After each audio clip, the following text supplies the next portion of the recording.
नमस्कार किसान भाइयों, कृषि ज्ञान यात्रा में आपका स्वागत है। देख रहे हैं अभी जो सब्जी की खेती कर रहे हैं उनके खेत में फार्म में जब भी देखने को जा रहे हैं उसमें देखने को मिल रहा है कि फल टेढ़े मेढ़े हो रहे हैं, पत्तियां पीली पड़ रही हैं, पत्तियां सिकुड़ रही हैं, पत्तियों में दाने से उभरे हुए दिखाई दे रहे हैं और फल कहीं टेढ़े मेढ़े हो रहे हैं या पतले हो रहे हैं या उनके आगे का हिस्सा सिकुड़ रहा है।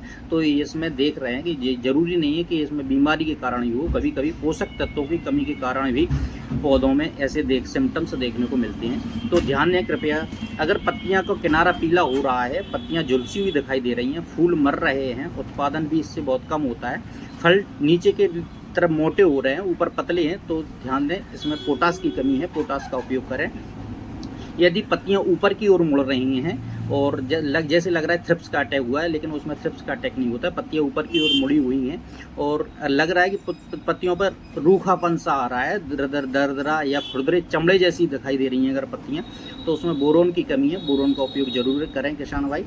यदि पत्तियां नीचे की ओर मुड़ रही हैं, छत्तानुमा या छातानुमा संरचना कोई बन रही है पत्तियों के में, पत्तियों की सरफेस अनइवन है, खुरदुरी है और फल नीचे की ओर आगे सिकुड़ने लगते हैं, पतले होने लगते हैं नीचे की ओर, तो कैल्शियम की कमी के कारण ऐसा देखने को मिलता है। बोरोन की कमी के कारण फल टेढ़े मेढ़े होने लगते हैं, पत्तियां ऊपर की ओर मुड़ने लगती हैं। तो ऐसी स्थिति में कैल्शियम, पोटेशियम और बोरोन की स्प्रे जरूर करें और माइक्रोन्यूट्रिएंट्स की कमी नहीं रहेगी, पौधों में पोषक तत्व तो भरपूर मात्रा में रहेंगे, तो ऐसी समस्याएं देखने को नहीं मिलेंगी। किसान भाई कृपया ध्यान दें, पोटेशियम सल्फेट 0050 का उपयोग कर सकते हैं, बोरोन 20% जो आता है उसका उपयोग कर सकते हैं, कैल्शियम नाइट्रेट का उपयोग कर सकते हैं जो कैल्शियम की कमी को दूर करेगा। अगर स्प्रे कर रहे हैं तो अपन 0050 और बोरोन 20% और कैल्शियम नाइट्रेट को 150 ग्राम मात्रा में कैल्शियम नाइट्रेट और पोटेशियम सल्फेट को ले लेंगे और 50 से 60 ग्राम बोरोन को लेके स्प्रे अपन आसानी से 1 एकड़ में कर सकते हैं।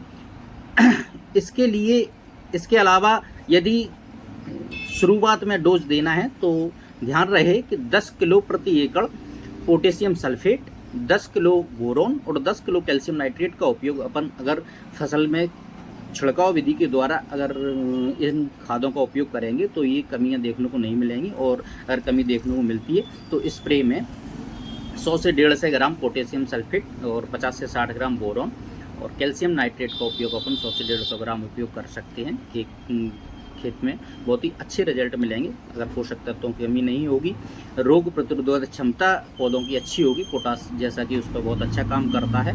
और अगर समय समय पर स्प्रे होते रहेंगे, रोग की पहचान करने के बाद ही रोग का स्प्रे करें। अगर पोषक तत्वों की कमी है तो पहले उनकी पूर्ति करें। किसान भाई कृपया विशेष ध्यान दें। धन्यवाद किसान भाइयों।